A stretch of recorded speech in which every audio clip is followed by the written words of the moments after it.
Hello students, कैसे students? Feel better students? Hindi medium students के लिए फिर ठोस अवस्था की नेक्स्ट हेडिंग में आप लोगों के साथ डिस्कस कर रहा हूं। पिछली वाली दो क्लासेज में ठोसों का वर्गीकरण और ठोसों के विद्युतीय गुण में आप लोगों के साथ डिस्कस कर चुका हूं। किसी स्टूडेंट ने यदि मिस किया है, आई बटन को क्लिक कीजिए और पीछे वाली क्लास को ज्वाइन कीजिए। आज ठोस अवस्था की तीसरी क्लास में मैं आप लोगों के साथ डिस्कस करूंगा ठोसों के चुंबकीय गुण। चुंबकीय गुणों के आधार पर हम ठोसों को कितने तरीके से विभाजित करते हैं, कितने भागों में विभाजित करते हैं, वर्गीकृत करते हैं। जैसे विद्युतीय गुणों के आधार पर आप चालक, कुचालक और अर्धचालक पढ़ के आए हो, ठीक वैसा सा एक क्लासिफिकेशन है चुंबकीय गुणों के आधार पे। ये वर्गीकरण पढ़ने से पहले एक छोटा सा क्वेश्चन हमारे दिमाग में आता है कि ठोसों में चुंबकीय गुणों को पढ़ने का कारण क्या है।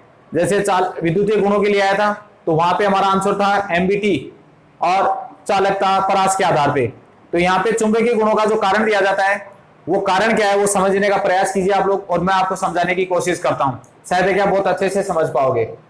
जिस स्टूडेंट ने फिजिक्स में ओरेस्टेड एंड फेराडे कंसेप्ट पढ़े, या 10th की साइंस में आपने या 9th की साइंस में शायद कहीं आया ओरेस्टेड एंड फेराडे, उन दोनों के लॉजिक आपने पढ़ेंगे तो दोनों के जो कंसेप्ट है वो एक दूसरे के विपरीत हैं। एक जहां कहता है कि जहां विद्युतीय क्षेत्र उत्पन्न होता है उस विद्युतीय क्षेत्र के चारों तरफ एक दुर्बल चुंबकीय क्षेत्र उत्पन्न होता है, एक दुर्बल चुंबकीय क्षेत्र उत्पन्न होता है। एक सिद्धांत ये कहता है कि जहां पे चुंबकीय क्षेत्र होता है उसके सराउंडिंग में क्या बनता है, विद्युतीय क्षेत्र बनता है। फेराडे ने क्या बताया? फेराडे ने बताया कि चुंबकीय क्षेत्र से क्या बनता है, विद्युतीय क्षेत्र बनता है। और ओरेस्टेड ने बताया था विद्युतीय क्षेत्र से चुंबकीय क्षेत्र का निर्माण होना। ये सिद्धांत लगभग एक ही साथ आए थे, दोनों एक दूसरे के विपरीत सिद्धांत थे। तो यहां पे विद्युतीय क्षेत्र से चुंबकीय क्षेत्र का बनने वाला जो सिद्धांत है उस चीज को समझे तो जितने भी ठोस होते हैं सभी ठोसों के पास एक या एक से ज्यादा इलेक्ट्रॉन होते हैं। और इलेक्ट्रॉन की प्रकृति आप जानते हो कि वो एक आवेशित और गतिशील कण है। आवेशित और गतिशील कण है मतलब किसकी तरह व्यवहार कर रहा है, एक विद्युतीय क्षेत्र। विद्युतीय क्षेत्र में क्या होता है, आवेश प्रवाह की दर को आप विद्युत बोलते हो। तो यहां पे इलेक्ट्रॉन क्या होगा, एक विद्युतीय क्षेत्र को निरूपित कर रहा है। और जब ये गतिशील होगा तो इस गतिशील इलेक्ट्रॉन के चारों तरफ क्या बनता है, एक दुर्बल चुंबकीय क्षेत्र उत्पन्न होता है। और यही दुर्बल चुंबकीय क्षेत्र के कारण जो ठोस होते हैं जब इनको बाह्य चुंबकीय क्षेत्र में रखा जाता है तो ये दो प्रकार से व्यवहार करते हैं। या तो ये बाह्य चुंबकीय क्षेत्र से आकर्षित होंगे, ये बाह्य चुंबकीय क्षेत्र से क्या होंगे, प्रतिकर्षित होंगे। ये आकर्षण और प्रतिकर्षण के आधार पर हम ठोसों को दो तरीके से कैटेगराइज करेंगे। एक इसमें क्लास होती है हमारे पास प्रतिचुंबकीय क्लास, और स्टूडेंट दूसरी क्लास हमारे पास होती है अनुचुंबकीय क्लास। यानी आप ये क्लियर हो गए। जो प्रश्न मैंने आप लोगों से पूछा था वर्गीकरण से पहले कि ठोसों में चुंबकीय गुण का कारण क्या है, तो ठोसों में चुंबकीय गुण का जो कारण आपको समझ में आया वो समझ गए होंगे। ओरेस्टेड और फेराडे कंसेप्ट वाला सा कंसेप्ट है ये कि इलेक्ट्रॉन एक जो आवेशित कण है सभी ठोसों के पास होता है, गतिमान होता है, गतिशील होता है। और इसी गतिशील या गतिमान कण के चारों तरफ क्या होता है, एक दुर्बल चुंबकीय क्षेत्र उत्पन्न होता है। और ये दुर्बल चुंबकीय क्षेत्र बाह्य चुंबकीय क्षेत्र से क्या होता है, या तो दुर्बल रूप से आकर्षित होता है या दुर्बल रूप से प्रतिकर्षित होता है। अब कौन से ठोस, उन ठोसों की क्या विशेषता है जो आकर्षित होंगे या प्रतिकर्षित होंगे। तो हमें पता है कि इलेक्ट्रॉन कक्षाओं के बाद उपकक्षाएं और उपकक्षाओं के बाद कक्षकों में भरे गए हैं। कक्षक ऑर्बिटल्स में इलेक्ट्रॉन की फीलिंग होती है। और प्रत्येक कक्षक में अधिकतम कितने इलेक्ट्रॉन होते हैं, दो ही इलेक्ट्रॉन होते हैं। जैसे आपसे बात की जाए एस कक्षक की बात की जाए, चाहे वो 1s हो, चाहे 2s हो, चाहे 3s हो, उसमें अधिकतम दो इलेक्ट्रॉन होंगे। एक क्लॉकवाइज रोटेट होता है और एक एंटी क्लॉकवाइज रोटेट होता है। एस के साथ यदि हम बात करें पी की, तो पी में तीन कक्षक होते हैं, px, py और pz। इन px, py और pz प्रत्येक में दो दो इलेक्ट्रॉन होंगे और उनका चक्रण भी एक दूसरे के क्या होता है, विपरीत होता है। ऐसे यदि मैं बात करूं यहां पे डी कक्षक की, तो डी में क्या होते हैं, पांच कक्षक होते हैं, dxy, dyz, dxz, dy x square minus Y square और फाइनली डी जेड स्क्वायर। इन सब में भी कितने इलेक्ट्रॉन होते हैं? दो दो इलेक्ट्रॉन होते हैं। समझ रहे इस चीज को? तो इलेक्ट्रॉनों में प्रतिचुंबकीय की जब बात की जा रही है तो वे ठोस जिनमें सभी इलेक्ट्रॉन क्या होते हैं? युग्मित होते हैं। सभी इलेक्ट्रॉन युग्मित होंगे तो उनके विपरीत चक्रण इलेक्ट्रॉन वाले विपरीत परस्पर विपरीत चक्रण वाले इलेक्ट्रॉन क्या करेंगे? एक दूसरे के प्रभाव को निरस्त कर देते हैं। क्योंकि एक अकेले इलेक्ट्रॉन की वजह से क्या बनता है? जो चुंबकीय आघूर्ण बनता है, वो चुंबकीय आघूर्ण विपरीत चक्रण वाले एक इलेक्ट्रॉन से जो चुंबकीय आघूर्ण बनेगा वो दूसरे विपरीत चक्रण वाले इलेक्ट्रॉन से क्या हो जाता है? निरस्त हो जाता है। तो ऐसे ठोसों में कुल चुंबकीय आघूर्ण कितना होता है? शून्य होता है। और ऐसे ठोसों को जब बाह्य चुंबकीय क्षेत्र में रखा जाता है तो वो बाह्य चुंबकीय क्षेत्र से क्या होते हैं? प्रतिकर्षित होते हैं। कैसे? ये एक ठोस था जिसके सभी इलेक्ट्रॉन कैसे हैं? युग्मित हैं। इसको बाह्य चुंबकीय क्षेत्र में रखा अपन ने। दो बड़े चुंबक हैं ये एन और एस, उत्तरी और दक्षिणी ध्रुवों को प्रदर्शित कर रहा है। एन से एस की तरफ जो जाने वाली चुंबकीय बल रेखाएं होती हैं, वो चुंबकीय बल रेखाएं कैसे इस ठोस से दूर होकर जाएंगी। ये क्या कहलाता है? प्रतिकर्षण कहलाता है।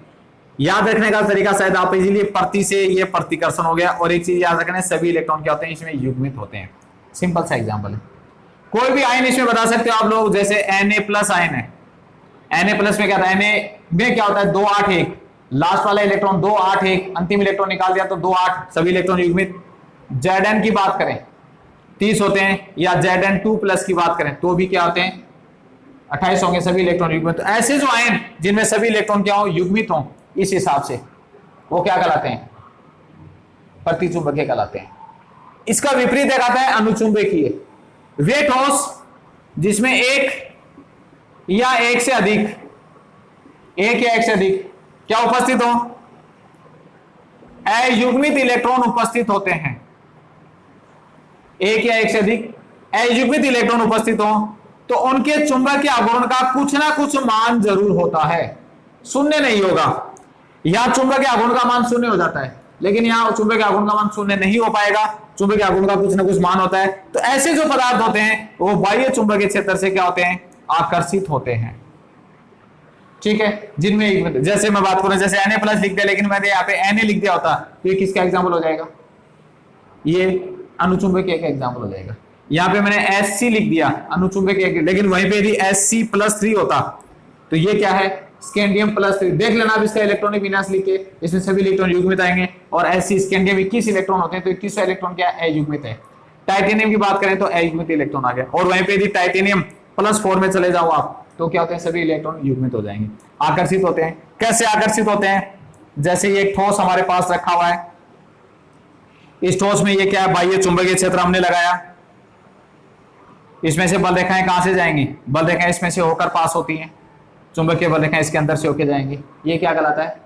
आकर्षित होने वाले अनुचुंबकीय पदार्थ कहलाते हैं। यहां पे याद रखने का तरीका क्या है? ऐसे अनुचुंबकीय, ऐसे अयुग्मित और ऐसे आकर्षित। ऐसे भी आप इसको याद रख सकते हो। एग्जाम्पल कैसे बनाओगे? ऐसे परमाणु या ऐसे आयन का मतलब आवेशित परमाणु, जिनके पास अयुग्मित इलेक्ट्रॉन आ जाता हो वो क्या होते हैं? अनुचुंबकीय होते हैं। और जिनके पास सभी इलेक्ट्रॉन क्या होते हैं? युग्मित होंगे इस तरीके से। जैसे D में 10 होना चाहिए, P में 6 होना चाहिए और S में कितने होना चाहिए? 2 होना चाहिए। D में 10 होंगे तो ये कंडीशन आएगी। ठीक है, ये हो गया पास अनुचुंबकीय। दोनों में कोई दिक्कत है? अनुचुंबकीय के लिए एक लॉ याद रखिएगा आप लोग। ये क्या होता है? एक टेम्परेरी इफेक्ट होता है। टेम्परेरी मींस ये एक अस्थायी प्रभाव होता है। ये फिर आ गया अस्थायी प्रभाव का मतलब ये जो पदार्थ था जो चुंबक की बातें व्यवहार कर रहा है, जो चुंबक से आकर्षित हो रहा है, ये पदार्थ चुंबक से आकर्षित कब तक होंगे? जब तक इनको बाह्य चुंबकीय क्षेत्र में रखा जाएगा। जब तक इनको बाह्य चुंबकीय क्षेत्र में रखा जाएगा तब तक ये पदार्थ क्या होता है? चुंबक की भांति व्यवहार करते हैं। जैसे ही अपन ने यहां से बाह्य चुंबकीय क्षेत्र हटा लिया तो ये सामान्य पदार्थ की भांति व्यवहार करने लग जाते हैं। इसलिए इसको क्या बोला जाता है? अस्थायी प्रभाव बोला जाता है। दोनों क्लास में कोई डाउट? ठीक है, आगे की और क्लास देखिए, 3 क्लास और है। अब वो तीनों क्लास पढ़ने से पहले एक चीज और बता दूं आपको, इन दोनों वर्गों में प्रतिचुंबकीय और अनुचुंबकीय में हमने क्या देखा, परमाणुओं के इलेक्ट्रॉनिक विन्यास देख रहे हैं अपन, परमाणुओं के इलेक्ट्रॉनिक विन्यास देख रहे हैं अपन। अब आगे वाली जो 3 क्लास देखेंगे उसमें इलेक्ट्रॉनिक विन्यास को हम एक दूसरा नाम देंगे या इलेक्ट्रॉनिक विन्यास को दूसरे तरह से देखेंगे, वो कहलाता है डोमेन संरचना। इन दोनों में प्रतिचुंबकीय और अनुचुंबकीय के लिए आप क्या देख रहे हो, इलेक्ट्रॉनिक संरचना। अभी मैं आपको 3 वर्ग और बताऊंगा, उन 3 वर्गों में हम क्या देखेंगे, डोमेन संरचना देखेंगे। अब ये डोमेन होता क्या है, आगे वाले 3 पॉइंट डिस्कस करने पे हम बात करेंगे डोमेन की। फिर आप पूछे सर एक्चुअली काम तो 2 होना चाहिए, या तो प्रतिकर्षण होना चाहिए, आकर्षण होना चाहिए, उसके बाद और क्लास है कि कहां जरूरत पड़ गई, थोड़ा अंतर होता है, होंगे तो यही, या तो वो भी आकर्षित या प्रतिकर्षित होंगे, ये ऑलरेडी हो गए, तो वो 3 क्लासों में अलग क्या मिलेगा हमें। उससे पहले हम डोमेन पे आते हैं। डोमेन क्या होते हैं, अभी हमने देखा कि एक अकेले परमाणु या एक अकेले आयन को आप देख रहे थे, जब 2 या अधिक आयन या परमाणु आपस में समूह बनाकर रहते हैं और उस पूरे समूह के एक एक इलेक्ट्रॉन को ना देखकर, उस समूह के एक एक परमाणु या एक एक आयन के इलेक्ट्रॉन को ना देखकर सभी परमाणु या सभी आयनों के इलेक्ट्रॉनिक विन्यास को एक साथ देखा जाए और उन्हीं सभी आयनों के इलेक्ट्रॉनिक विन्यास को एक साथ देखकर उसको एक प्रतीक, एक सिंबल दिया जाए, एक चिन्ह दिया जाए, वो क्या कहलाता है, डोमेन कहलाता है। तो 2 या 2 से अधिक आयनों का समूह क्या होता है, डोमेन होता है। अभी तक हम क्या करते रहे, अभी तक हमें एक अकेले आयन या एक अकेले परमाणु के विन्यास को देख रहे थे, यहां पे कई आयनों के समूह को एक साथ देखा जाएगा। वो कई आयनों का समूह कैसे बनेगा, वो कई आयनों का समूह ये बनेगा, जैसे भी आपको मैंने बताया कि ये एक परमाणु है जिसका ये एक इलेक्ट्रॉनिक कॉन्फ़िगरेशन है, एक परमाणु जिसका अंतिम इलेक्ट्रॉन ये था, दूसरे परमाणु में भी अंतिम इलेक्ट्रॉन ये, तीसरे परमाणु में भी अंतिम इलेक्ट्रॉन ये, या फिर अपन मान लीजिए पी की कंडीशन होती तो ये कंडीशन ले लो आप, ये उनके इंडिविजुअल क्या है, एक अकेले परमाणु को देखा जा रहा है, ये अकेले परमाणु, इसको देख के जब अपने आइडिया लगाया वो तो प्रतिचुंबकीय और अनुचुंबकीय क्लास होगी। लेकिन इन सभी 4 आयनों को एक साथ अलग अलग ना देखकर इसको एक सिंबल दे दिया, ये बड़ा तीर बना दिया। ये बड़ा तीर किसको दिखा रहा है, ऑर्बिट नहीं बनाना, ये बड़ा तीर किसको दिखा रहा है, ये इन सभी एक्चुअल में इलेक्ट्रॉन, यहां पे आप देख रहे हो 12 इलेक्ट्रॉन हो गए, लेकिन इन 12 इलेक्ट्रॉनों की जो डायरेक्शन है, जो दिशा, वो एक ही दिशा में है, क्लॉकवाइज क्लॉकवाइज क्लॉकवाइज, तो इन सबका सिंबल ये बन गया। तो समूह के रूप में इसको देखा जाएगा, वो समूह क्या कहलाएगा, डोमेन कहलाएगा। तो इसमें इंडिविजुअली परमाणु को नहीं देखना है, पूरे समूह को एक साथ देखना है। क्लियर है। अब आते हैं डोमेन के आधार पर, डोमेन शायद आपको थोड़ा क्लियर हुआ होगा कि परमाणुओं का समूह, आयनों का समूह डोमेन है, उसमें एक अकेले परमाणु ना देकर पूरे डोमेन या परमाणु संरचना को एक साथ देखा जाता है। इस डोमेन संरचना के आधार पर ठोसों के फिर 3 वर्ग बने हैं, होंगे वो इसमें आकर्षण या प्रतिकर्षण। वो 3 वर्ग कौन से हैं, पहला है लौह चुंबकीय या फेरोचुंबकीय, दूसरा प्रतिलोह चुंबकीय एंटी फेरोचुंबकीय, और तीसरा इसमें लघु लोह चुंबकीय या फेरी चुंबकीय। ये जो फेरो फेरी वर्ड है, ये क्या है, इंग्लिश वर्ड है। इस पर्टिकुलर गुण को क्या बोलते हैं, एक चीज और बोलना चाहूंगा मैं यहाँ पे। अभी हमने प्रतिचुंबकीय बोला, तो वो प्रतिचुंबकीय क्या था, पदार्थ, और प्रतिचुंबकत्व हो जाए वो क्या हो जाती है, वो गुण हो जाता है। अनुचुंबकीय क्या है, पदार्थ, और अनुचुंबकत्व बोला जाएगा तो गुण हो जाएगा।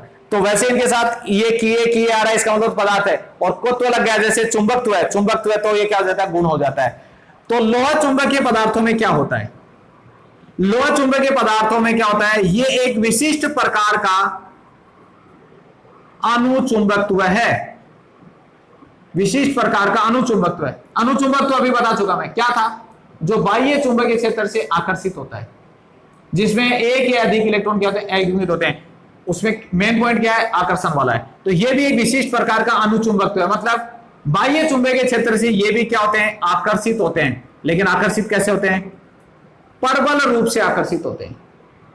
और अभी जो आपको अनुचुंबकीय पढ़ाया था, वो अभी लास्ट में लिखा मैंने, वो क्या था, वो एक अस्थायी प्रभाव था। लेकिन ये क्या होता है, एक स्थायी प्रभाव होता है।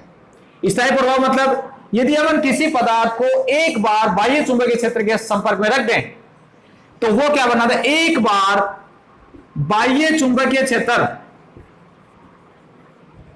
के प्रभाव में रखने पर वो क्या होता है, स्थायी चुंबक बन जाता है। क्यों, क्योंकि इसकी डोमेन संरचना इस प्रकार से बदल जाती है कि वो स्थायी चुंबक की भांति व्यवहार करता है।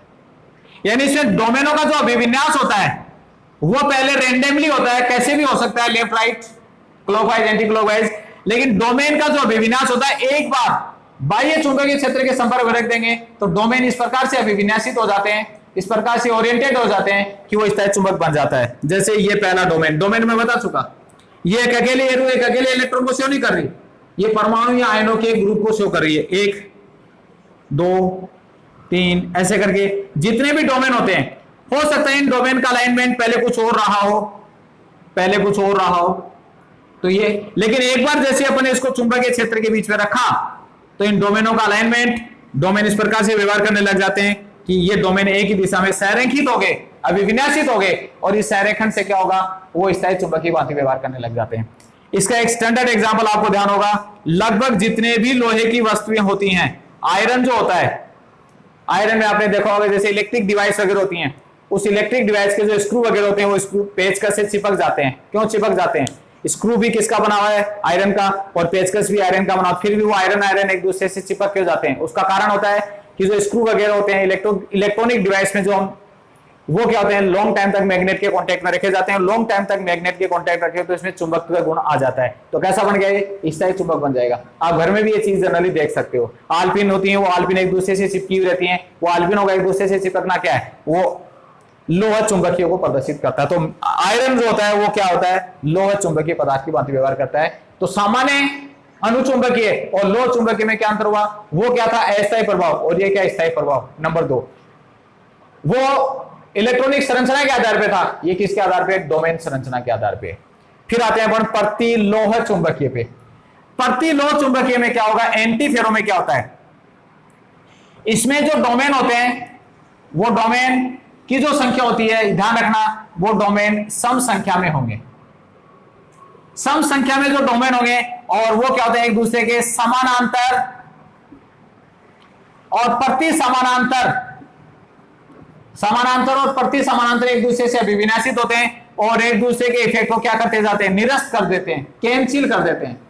कैंसिल कहां हुआ था? पहले प्रतिचुंबकीय में भी कैंसिल हुआ था। क्या कैंसिल हुआ था? एक इलेक्ट्रॉन के थ्रू जो चुंबकीय क्षेत्र बना था वो दूसरे इलेक्ट्रॉन से विपरीत चक्रण वाले इलेक्ट्रॉन से।